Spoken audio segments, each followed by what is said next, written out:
লিম্ফোমার clinical ফিচারগুলো কী হতে মানে রোগী কী বলবে আসলে এসে বলবে যে আসলে খুব নন স্পেসিফিক কিছু কথা বলে, যেমন আমার রাতে রাতে জ্বর আসে, এটা শুনে যে কেউ ভাববে তাহলে টিবি বোধ হয়, ওজন কমে যাচ্ছে, তারপর হচ্ছে আমার পেটে দুটো চাকা ফিল হচ্ছে, তারপর আমার যদি বোন ম্যারো ইনভলভড হয়ে থাকে স্টেজ 4 হয় তাহলে বলবে যে আমার রক্তশূন্যতা হচ্ছে, আমার দুর্বল লাগতেছে। এগুলো হচ্ছে সাধারণ। বুকে শ্বাসকষ্ট হয় কারণ বুকের ভেতরে যদি মেডিস্টেনাল লিম্ফ নোড থাকে তাহলে এখানে শ্বাস নিতে শ্বাসনালীটা চাপ পড়ে, সেখানে সমস্যা হয়। তো আমরা যে সমস্ত টেস্ট দিয়ে আসলে লিম্ফোমা ডায়াগনোসিস করি সেটা হচ্ছে প্রথমেই যে সিবিসি টেস্টটা করে নেব, কমপ্লিট ব্লাড কাউন্ট। কেন করব সিবিসি? কারণ অনেক সময় দেখা যায় যে লিম্ফোমা না, সিবিসিতে আমরা দেখে যাই যে এটা আসলে leukaemia, blood cancer. Peripheral blood অথবা সিবিসি করে আমরা আগেই লিউকেমিয়া না এটা এক্সক্লুড করে নেব। তারপর আমরা বোন ম্যারো বায়োপসি করব। বায়োপসিতে দেখব এটা ইনফেকশন না টিউবারকুলোসিস না অন্যান্য কিকুচি ডিজিজ, অন্যান্য অনেক ধরনের ডিজিজ আছে যেটা কিনা এরকম লিম্ফ নোড বড় হয়ে যায়, কিংবা অন্যান্য সলিড ক্যান্সারেও মেটাস্টেসিস হয়ে গলায় অন্য কোথাও লিম্ফ নোড আসতে পারে। সো এগুলো করে বায়োপসি করে আমরা এই জিনিসটা করব।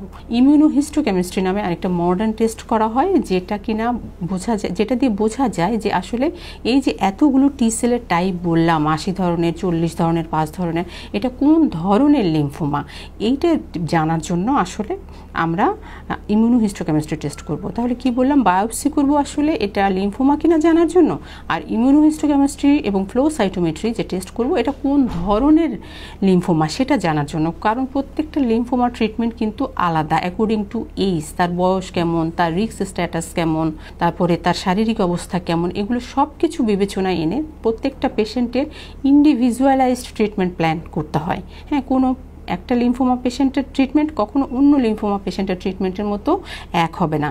সাপোজ ডিএলবিসিএল নামে একটা মোস্ট কমন লিম্ফোমা আছে, যে লিম্ফোমা কিন্তু বিভিন্ন বয়সে হয়ে থাকে এবং বিভিন্ন বয়সের ট্রিটমেন্ট কিন্তু বিভিন্ন রকমের হবে।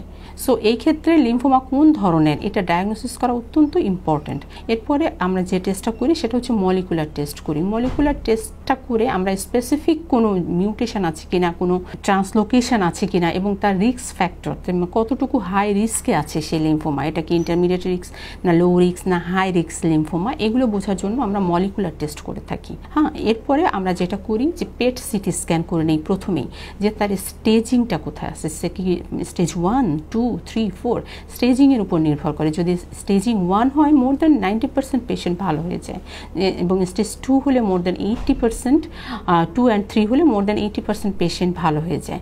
আর যদি স্টেজ 4 হয় তাও কিন্তু মোর দ্যান 60% পেশেন্ট সম্পূর্ণভাবে ভালো হয়ে যায়। তো আমি ঠিক করেছি এখন থেকে লিম্ফোমা নিয়ে আমি প্রত্যেকটা লিম্ফোমা নিয়ে আলাদা আলাদা করে লিম্ফোমার ভিডিও বানাবো। লিম্ফোমা সিরিজের 1 আজকে এপিসোড করলাম, সেটাতে আমি সাধারণত শুধুমাত্র জেনারেল লিম্ফোমা নিয়ে কথা বললাম।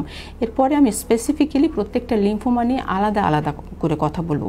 যেহেতু লিম্ফোমাতে বোন ম্যারো ট্রান্সপ্লান্টের প্রয়োজন হয় অনেক পেশেন্টেরই, তাই যদি রক্তরোগ বিশেষজ্ঞের কাছে না আসেন তাহলে প্রথম থেকেই যদি আমি বুঝতে না পারি কোন পেশেন্টের অটোলোগাস ট্রান্সপ্লান্ট লাগবে, কোন পেশেন্টের লাগবে না, কোন পেশেন্টকে আমি দেরি করতে পারি, কোন পেশেন্টকে দেরি করতে পারি না, কোন পেশেন্ট অটোলোগাস করার পরে আবার ফিরে আসলে তাকে আবার অ্যালোজেনিক ট্রান্সপ্লান্ট ভাই বোনদের কাছ থেকে নিয়ে ট্রান্সপ্লান্ট করতে হবে, এই সমস্ত ট্রিটমেন্ট যদি ঠিকঠাক মতো প্রথম থেকে প্ল্যান ওয়াইজ না করা হয় তাহলে আমি যেটা সাফার করি, আমার কাছে পেশেন্টরা যখন আসে তখন অলরেডি তারা এত বেশি কেমোথেরাপি দিয়ে ফেলেছে, 7-8 বছর ধরে কেমোথেরাপি দিতে দিতে দিতে দিতে তাদের টাকা পয়সাও খরচ হয়ে গেছে।